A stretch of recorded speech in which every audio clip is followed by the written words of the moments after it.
세계 최대 월마트의 창업주이고 또 얼마나 부자인지 미국의 시애틀을 통째로 사고도 남을 만큼 돈을 번 사람입니다. 여러분 잘 아는 샘 월튼입니다. 그런데 그가 죽기 전에 마지막으로 충격적인 말을 남겼습니다. 나는 인생을 잘못 살았다 라고 하는 고백입니다. 월마트를 만들고 그 회사를 키우면서 온 하루는 늘 번잡했고 분주했고 늘 분노와 갈등이었다는 겁니다. 그런 자녀들에 대한 아는 바가 거의 자녀들에 대해서 없었고 하물며 손자들의 이름은 절반도 외우지를 못했다는 거예요. 가정의 소중함을 잃었습니다.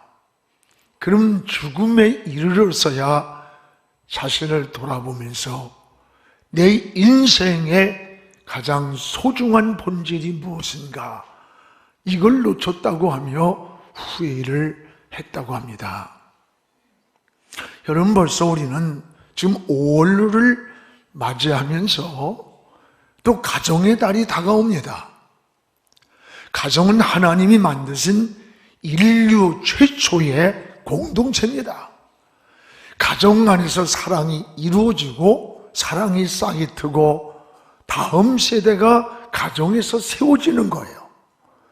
특히 여러분의 가정이 이제는 회복을 넘어 행복을 누리는 그런 가정 되기를 축복합니다.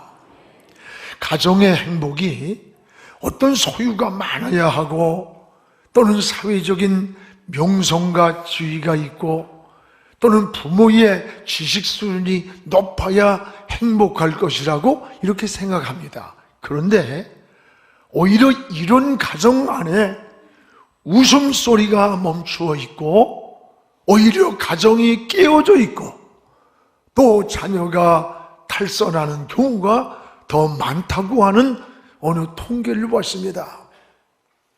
여러분 외적인 어떤 관리도 우리가 중요합니다. 삶에. 그러나 내적 관리는 더 소중함을 알아야 돼요. 우리가 인생을 무너뜨리는 적이 밖에만 있다고 생각하면 안 됩니다. 더 무서운 적이 우리 안에 있음을 깨달아야 돼요. 밖의 적보다 안에 있는 적이 더 무서워요. 우리 가정 안에 또는 마음 안에 마치 가나안의 정복을 가로막았던 아간이 있어요. 이게 내부의 적이라는 거예요. 이스라엘 백성들이 마지막 광야를 지나 마지막 가나안을 점령하는 그 지점에 아주 작고 하찮은 아이성 앞에서 참패를 합니다. 그때에 여호수아가 울면서 하나님께 고백할 때 너희를 무너뜨린 이 치명적 장애물이 너희 장막 안에 있다고 그랬어요. 그래서 12지파를 계수해 보았더니 유다 지파 가운데 바로 아간이라는 사람이 전쟁에 가서 싸우고 있는 시간에 탐욕에 빠져 물건을 훔치고 은금을 장막 안에 숨겨놓고 있었어요. 그를 갖다가 돌로 쳐 죽이고 났더니 다시 이스라엘이 가나안을 정복한 거예요. 오늘 여러분 밖에 적보다 안에 적이 더 무섭습니다. 우리 가정 안에 마음 안에 이런 내부의 적이 내 안에 무엇이 있는가를 생각하면서 우리의 5월의 가정의 달에 여러분의 가정이 승리하고 회복을 이루는 이런 은혜가 있기를 축복합니다.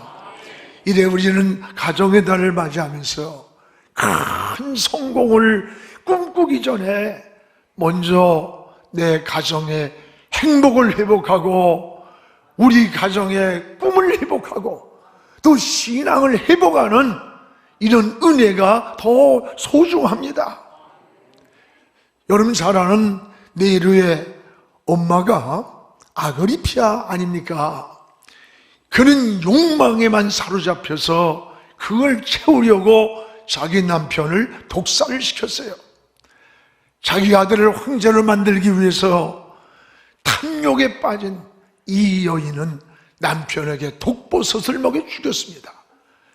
자기 아들이 이 광경을 보면서 아버지를 죽이면 안 된다고 울며 매달렸지만, 내가 황제의 자리를 갖기 위해서는 너희 아버지를 죽일 수밖에 없다.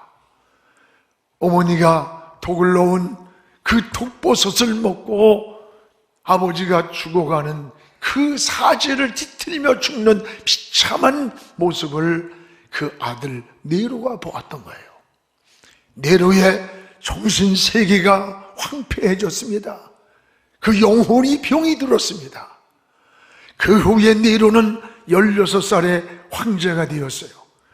황제가 되자마자 그는 수많은 사람들을 잔인하게 죽일 뿐만 아니라 마지막에는 자기 엄마도 죽여버렸어요. 그리고 이복 동생을 죽이고, 여러분, 그 당시에 베드로 사도 바울을 처형한 게 네로입니다. 기독교를 무섭게 박해한 폭군이었고, 로마시에다가 불을 질러놓고 하프를 연주하는 미친 왕의 형제가 바로 네로였어요.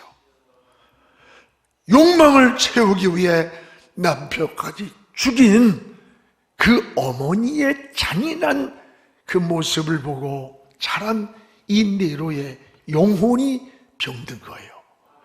그 영혼이 황폐해진 거예요, 정신이. 결국 네로도 결국은 자살하고 말았습니다. 끝없는 욕망에 사로잡히면 영혼도 정신도, 여러분, 인생도 황폐하게 되는 거예요. 우리 현대인들은 무언가 충족되지 않고 만족하지 못하는 이 목마름이라고 하는 것을 가지고 살아갑니다. 우리가 가난할 때보다 부유해질수록 더 목이 마르요.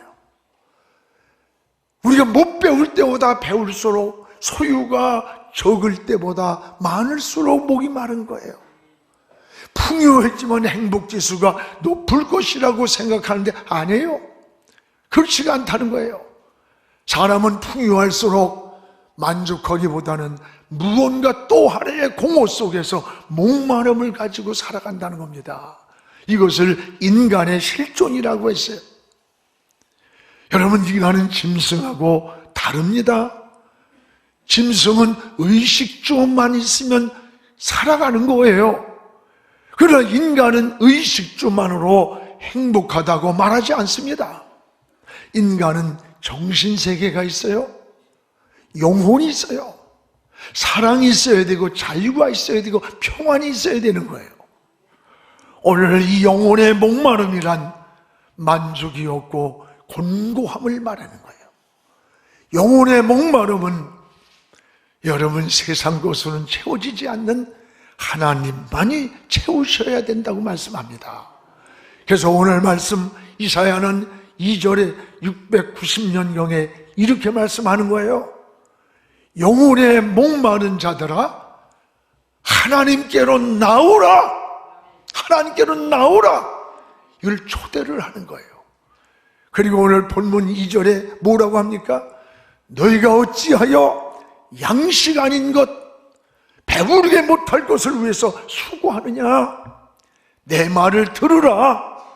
그리하면 좋은 것을 먹을 것이고 기름진 것으로 너희의 영혼이 즐거움을 얻으리라고 했습니다. 그렇습니다. 인생의 많은 문제들이 하나님과 수직적인 문제라고 하는 것을 깊이 보면 알 수 있습니다. 하나님과의 영적으로 막혔거나 하나님과의 관계가 건강하지 못하면 마음에 평안이 없어요. 기쁨이 없습니다. 안식이 없습니다. 여러분, 인생의 본질적인 문제는 하나님과 관계가 회복될 때 그곳에 평안이 있습니다. 안식이 있습니다. 기쁨이 있습니다. 소망이 생기고 거기에 영혼의 목마름이 해결이 되는 거예요. 그래서 이사야는 영혼의 목마른 자들아, 하나님께로 나오라, 나오라. 어디로? 하나님께로 나와라. 이 영혼의 목마른 자들 향해 세 가지의 방법으로 우리 인간들을 초대하고 있는 것입니다. 무엇보다 영혼이 목마를 때 따라합시다. 하나님 말씀을 들으라. 내 영혼이 목이 마를 때 하나님께 나와 하나님 말씀을 들으라는 거예요. 오늘 3절을 함께 읽겠습니다. 너희는 귀를 기울이고 내게 나와 들으라. 그리하면 너희 영혼이 살리라. 너희는 귀를 기울이고 하나님께로 나와서 하나님의 소리를 들으라. 그리하면 너희 영혼이 산다는 거예요. 그렇습니다. 여러분, 유대인들은 이게 자녀를 교육할 때 그들에게 중요한 세 가지 단어를 끊임없이 교육을 한대요. 항상 이 세 가지를 교육한답니다. 하나는 헤세드라고 하는 단어입니다. 이 뜻은 은혜라는 말이에요. 은혜. 우리 카페 이름이 은혜잖아요. 신명기 5장 10절에 우리 같이 한번 읽어보겠습니다. 나를 사랑하고 내 계명을 지키는 자에게는 천대까지 은혜를 베푸느니라. 천대까지 뭘 베푸느니라? 은혜를 베푼다는 거예요. 우리는 모든 삶이 하나님의 은혜입니다. 이스라엘 백성이 광야에서 저 가나안까지 가는 그 과정이 은혜라는 고백이에요. 이것이 바로 헤세드입니다. 여러분, 과거와 현재와 미래가 하나님의 은혜임을 고백하는 거예요. 자녀들에게 끊임없이 하나님의 은혜임을 알려주고 고백한다는 거예요. 두 번째는 자카르라고 하는 단어랍니다. 이 뜻은 기억하라. 기억하라. 신명기 32장 7절에 우리 같이 읽어봅시다. 옛날을 기억하라. 역대의 연대를 생각하라. 내 아버지에게 물으라. 그가 내게 설명할 것이요 내 어른들에게 물으라. 그들이 내게 말하리라. 옛날을 기억하라. 연대를 기억하라. 역사를 기억하라. 하나님의 은혜를 기억하고 하나님 말씀을 기억하고 하나님이 오늘까지 우리를 인도해 주신 그 역사를 기억하고 거울로 삼고 미래를 바라보라는 거예요. 자녀들에게 끊임없이 하나님의 은혜를 기억하도록, 하나님 말씀을 기억하고 하나님이 이루신 역사를 기억하게 한다는 거예요. 세 번째는 쉐마라는 단어랍니다. 이 뜻은 여러분 들으라는 거. 들으라. 우리 신명기 6장 4절에 같이 읽읍시다. 이스라엘아 들으라. 우리 하나님 여호와는 오직 유일한 여호와시라. 이스라엘아 들으라. 쉐마. 들으라. 뭘 들으냐? 세상 소리가 아니라 하나님의 말씀을 들으라는 거예요. 그렇습니다. 하나님 말씀을 들을 때에 우리가 지혜를 얻습니다. 여러분, 평안을 얻습니다. 길을 찾습니다. 은혜를 누리고 평안을 누리고 축복을 누리는 거예요. 하나님의 은혜를 기억하면서 하나님 말씀을 듣는 것, 이것이 하나님의 은혜요, 이것이 축복이요, 하나님의 인도라는 거예요. 오늘 하나님의 말씀을 들으면 영혼이 산다. 영혼이 산다. 그래서 아모스 7장 7절에 이렇게 말씀합니다. 하나님 말씀은 우리 인생의 다림줄이라. 다림줄. 여러분, 다림줄이 뭐예요? 다림줄은 어떤 건물을 짓기 위해서 줄을 내리고 쇠를 다는 게 다림줄이야. 기준을 삼는 거예요. 우리가 아무리 실력이 있고 기술이 있어도 2m, 3m의 벽돌을 쌓을 때 눈대중으로 쌓으면 휘고 넘어진다는 거예요. 그 기준이 있어야 돼. 기준. 내가 살아가는 인생의 기준, 성공의 기준, 행복의 기준, 가치관의 기준이 뭐냐는 거야. 그게 바로 하나님의 말씀이라고 하는 거예요. 이 하나님의 말씀을 다림줄로 삼고 인생의 목표를 정하고 방향을 정하고 성공을 꿈꾸라는 거예요. 그렇습니다.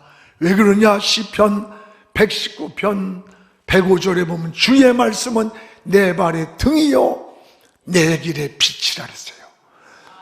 마치 망망한 여러분 바다를 지날 때, 배가 항구를 도착할 때 저 멀리에서 불빛이 반짝거리는 그 등대를 보고 배가 항구로 찾아가는 길잡이가 되는 것처럼 우리 내 인생이 걸어가는 말씀은 등대가 되고 내 길을 비추는 미지의 길의 빛의 등대, 빛이라는 거예요. 저는 시편 119편 11절의 말씀을 늘 마음에 새김질할 때가 많아요. 내가 주께 범죄하지 아니하려고 주의 말씀을 내 마음에 두었나이다.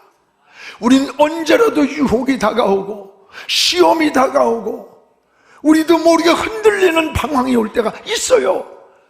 그때마다 내가 다윗은 주께 범죄하지 아니하려고 범죄할 수 있다는 거죠. 주의 말씀을 내 마음에 두었다.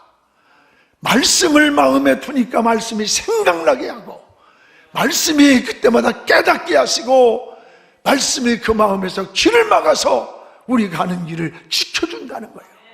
그렇습니다. 여러분, 이것이 신앙인의 삶이에요. 듣는 거예요. 그래서 유대인들은 어려서부터 철저하게 하나님 말씀을 자녀들에게 들려주는 쉐마 교육을 시킨다고 하잖아요. 여러분, 특히 여러분 자녀들 어렸을 때 어떤 교육기관에서 교육을 받느냐가 중요합니다. 그 유치원이나 이런 교육기관이 기독교 신앙적 가치관을 가진 데서 받으면 기독교인이 돼요, 아이가. 불교가 하는 데서 하면 불교인이 되고 원불교에서 원불교인이 되는 거예요. 우리 교회에서 여러분 어린이를 한 20년간 할 때 철저하게 신앙교육을 시켰어요. 아이들이 가서 식탁 앞에 가면 손을 모으고 기도를 하면 자기 엄마 아빠는 불교인이야. 너 왜 그래? 아니야, 하나님께서 주신 은혜야. 기도하고 먹어야 돼. 왜 아빠는 안 해? 이래서 충격을 받고 그때 1년이면요 한 30가정씩 교회를 등록해서 부모들이 그 아이들 통해서. 오늘 우리의 신앙도 마찬가지입니다. 듣는 것이 굉장히 중요한 거예요. 여러분, 우리 믿음도 들으면서 난다랬고 이 혼돈된 시대에 혼돈된 세상에서 하나님 말씀에 귀를 기울이기를 주님의 이름으로 축복을 합니다. 또 하나는 우리의 영혼이 목마를 때 어떻게 해야 합니까? 따라합시다. 하나님을 찾아야 한다. 하나님을 찾으라고 했습니다. 오늘 6절에 영혼이 목마릅니까? 하나님을 찾고 그때가 바로 하나님을 찾는 때가 된다고 했어요. 우리 6절을 같이 한번 읽겠습니다. 너희는 여호와를 만날 만한 때에 찾으라. 가까이 계실 때에 그를 부르라. 때라는 말이 2번 나와요. 하나님을 만날 만한 때, 하나님을 가까이 계실 때, 그때에 부르라는 거예요, 하나님을. 오늘 사랑하는 여러분, 영혼이 목마름이란 삶이 곤고한 때예요. 평안할 때보다는 오히려 삶이 곤두박질치고 풍랑을 만나고 또 인생의 낙심과 절망이 찾아오고 어렵고 힘든 그때 여호와를 만날 만한 때, 하나님을 부를 때라는 거예요. 아이들이 편안하고 즐겁고 그러면요 절대로 부모 안 찾아요. 여러분, 군대를 보냈는데 해외를 나갔는데 이 자녀들이 전화도 안 하고 연락도 잘 안 하면 이놈들이 괘씸하다 그러지 마세요. 걔 삶이 지금 편안한 거예요. 문제가 없다는 증거야. 근데 왠지 자꾸 군대 가서 해외 가서 전화를 해. 그러면 여러분 그때는 나 바빠 다음에, 그럼 큰일 나. 뭔가 힘들고 뭔가 지치고 뭔가 외롭고 뭔가 어떻게 할 수 없어서 그래서 엄마를 찾고 아버지를 찾는 건 줄 알고, 예, 그래 하나님이 우리와 함께 하셔. 난 여기 평안한데 그래 어때? 우리 인생 살다 보면 파도도 많고 그렇지만 하나님이 함께 하잖아. 혹시 무슨 일 있니? 하면 여러분, 분명히 문제가 있는 거예요. 우리가 잘 깨달아야 됩니다. 오늘 하나님을 만날 때 대부분 편안하고 잘 될 때 하나님 만나는 거, 잘 섬길 것 같은데 안 그래요. 예수님의 제자들 보세요. 여름 배가 부르고 오병이어를 통해서 의식주가 문제가 없을 때 예수님 놔두고 자기들끼리 갈릴리 바다로 배 타고 갔어요. 한참 가다가 풍랑을 만났어요. 배가 깨지고 막 뒤집어지는 거예요. 그때서야 배에 보니까 주님이 안 계시는 거예요. 그때서야 주님이 생각났던 거예요. 이 배에 계시지 않는 걸 깨달은 거예요. 그렇습니다. 사랑하는 여러분, 여러분도 삶이 지치고 힘들고 어렵습니까? 인생에 돌풍이 불어오고 있습니까? 낙심하고 절망하지 말고 하나님을 찾으시기를 축복합니다. 하나님이 여러분 곁에 더 가까이 계시는 그 시간이 바로 하나님을 찾는 그 시간, 하나님을 부를 수 있는 그 시간이에요. 오늘 여기 하나님을 부르라 이 말씀은요, 하나님을 부르라는 말은 하나님과의 관계, 멀어진 관계를 회복할 수 있는 기회가 있다는 걸 말하는 거예요. 기회가 아직 있다라는 말을 우리에게 주는 사인입니다. 기회는 우리를 기다리고 있는 거 아니에요? 기회는 지나가는 겁니다. 그 기회를 놓치지 않는 것이 바로 지혜인 거예요. 학생이 공부할 수 있는 기회, 여러분 성도가 기도할 수 있는 거, 충성할 수 있는 거, 봉사할 수 있는 거, 다 기회가 있어요. 기회. 일할 수 있는 것도 기회가 있는 거예요. 참새떼가 우리 밭에 앉았다고 해서 그게 내 거라고 하면 어리석은 거예요. 그걸 잡아야 내 것이 되는 거예요. 신앙도 하나님을 만나는 때가 있습니다. 내 영혼이 목마를 때, 내 삶이 골고할 때, 내가 지치고 낙심하고 어찌할지 모를 때 방황하지 마세요. 하나님을 만날 만한 때예요. 하나님을 찾을 때라는 것을 기억하고 하나님을 부르시기를 주의 이름으로 축원합니다. 이것이 바로 은혜인 겁니다. 또 하나는 내 영혼이 곤고할 때 따라합시다. 하나님께로 돌아오라. 하나님께로 돌아오라는 거예요. 돌아오라. 오늘 7절에 하나님께로 돌아올 때 모든 것이 회복됨을 알려주고 있습니다. 우리 여러분 7절을 같이 한번 읽겠습니다. 악인은 그의 길을, 불의한 자는 생각을 버리고 여호와께로 돌아오라. 그리하면 그가 긍휼히 여기시리라. 그가 하나님께로 우리가 돌아오라. 그가 너그럽게 용서하리라. 하나님께로 돌아오라. 긍휼히 불쌍히 여기고 하나님께로 돌아와라. 어떤 잘못을 했어도 내가 용서해 준다. 여러분 성경에 돌아오라는 말이 1000번이 넘게 나와요. 하나님께로 돌아오는 것은 방향을 바꾸는 거예요. 깨닫고 길을 수정하는 거예요. 당자가 아버지 품으로 돌아올 때 그는 잃었던 자녀의 신분이 다시 회복이 됐던 거예요. 악인은 그 길을, 불의한 자는 그 생각을 버리고 여호와께로 돌아오라. 여러분 돌아오시기 바랍니다. 하나님께로 돌아올 때 거기에 안식이 있습니다. 여러분 항상 하나님과 멀어질 때 문제가 있는 거예요. 자녀가 부모가 떨어져 있는 시간에 그때 사고가 나는 겁니다. 신앙도 마찬가지예요. 하나님과 멀어져 있는 그 시간입니다. 하나님의 품으로 돌아올 때 다시 회복이 되는 거예요. 은혜가 회복되고 안식이 회복되고 평안이 회복되고 모든 관계가 회복이 되는 거예요. 이게 신앙의 원리입니다. 그리고 하나님께로 돌아올 때에 하나님 앞에 우리가 두 가지를 기억해야 돼요. 하나는 따라봐요. 다름을 인정하라. 우린 하나님과 우리가 다르다는 걸 인정해야 돼요. 여기 8절을 우리 같이 한번 읽겠습니다. 이는 내 생각이 너희 생각과 다르며 내 길은 너희 길과 다름이라. 여호와의 말씀이라. 두 가지의 다름이 나와요.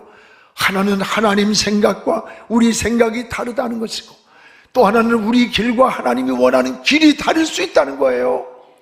하나님이 보는 기준과 사람이 보는 기준이 이스라엘의 이 대왕을 뽑을 때도 달랐어요. 하나님은 중심을 보신다고 했고 우리는 외모를 보는 게 사람이라 그랬어요. 하나님과 내 생각이 다릅니다. 여러분, 사울에게 전쟁의 승리를 허락하면서 저 아말렉을 이기거들랑 아말렉에서 사람이든 짐승이든 잡아오는 데를 모조리 죽여버려라 그랬어요. 이 아말렉은 에서의 후손입니다. 이들을 남겨두면 훗날에 쓴뿌리가 자라서 번성해가지고 다시 이스라엘 백성을 괴롭히게 되는 거예요. 그래서 죽이라고 그랬어요. 근데 사울왕이 전쟁을 이기고 나니까 생각이 달라서 잔머리를 굴리면서 자기 생각을 하는 거야. 그래가지고 아말렉에서 잡아온 사람과 짐승을 왕궁들에 숨겨놨어요. 여러분, 이들이 훗날에 다시 번성해서 이스라엘 백성을 괴롭히는 무서운 잡족속이 된 거야. 하나님 생각과 우리 생각이 달라요. 또 하나는 뭐랬어요? 우리 길과 하나님이 원하는 길이 다르다. 길이 다르다. 이것이 여러분, 이걸 생각하고 인정하는 게 믿음인 거예요. 우리는 인생을 살면서 한치 앞을 모르고 살잖아요. 그러나 하나님은 우리의 미래를 다 아시고 우리의 길을 인도하고 계심을 감사하시기 바랍니다.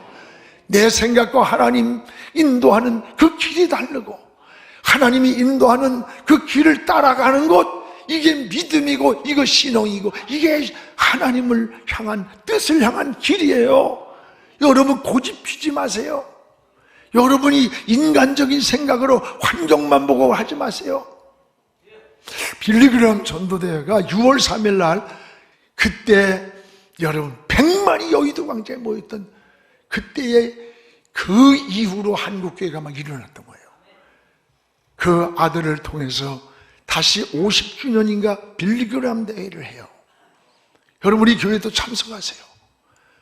그 빌리그람 전도 때마다 찬양하는 맹인 간증자가 있었습니다. 그런 이런 간증을 했습니다. 나를 인도해주는 사람은 저 100m 앞에 무엇이 있다고 말하지 않습니다. 다만 1m 앞에 물이 있다, 장애물이 있으니 조심하라, 이렇게 이야기를 한다는 게 항상 1m 앞에. 왜? 맹인이니까. 하나님도 내가 살아가는 인생의 앞길을 저 5년 후에 10년 후에 무엇이 있는지 말씀하지 않습니다. 오직 오늘이라는 순간순간을 하나님의 손에 맡기고 걸어갈 때 나의 한 걸음 한 걸음을 인도하시고 책임져 주십니다. 할렐루야. 그렇습니다. 우리의 한 걸음 한 걸음을 하나님께 맡기고 걸어갈 때 하나님이 그 길을 인도하시고 그 길을 보호하시고 우리의 손을 잡고 성령의 인도를 받으며 가는 거예요. 사랑하는 성도 여러분, 하나님은 오늘도 우리 영혼에 목마른 자들을 초청하는 거예요. 초청. 세 가지를 기억하십시오. 하나님의 말씀을 들어야 산다. 하나님께로 영혼이 곤고할 때 하나님을 찾으라. 내 영혼이 곤고한가? 하나님께로 돌아오라. 그리하면 너희 영혼이 살리라. 하나님을 만날 때 영적 교제가 회복이 되는 거예요. 여러분, 하나님 말씀을 듣고 찾으십시오. 하나님께로 돌아오십시오. 이것이 우리가 승리하는 길임을 깨닫기를 축복합니다. 오늘 영혼에 하나님을 만날 때 영적 교제가 회복되고 영혼의 목마름이 해결되고 영혼이 곤고하고 질질 때 하나님을 찾는 것, 이게 은혜고 신앙의 고백이에요. 우리 이제 5월달을 맞이하면서 여러분의 가정이 이 세 가지 영혼이 곤고할 때 하나님의 품으로 돌아가는 이 은혜가 있기를 주의 이름으로 축복합니다. 지금은 선교 헌금 시간입니다. 이 예배를 통해 삶 가운데 은혜와 회복이 충만하시길 간절히 기도합니다.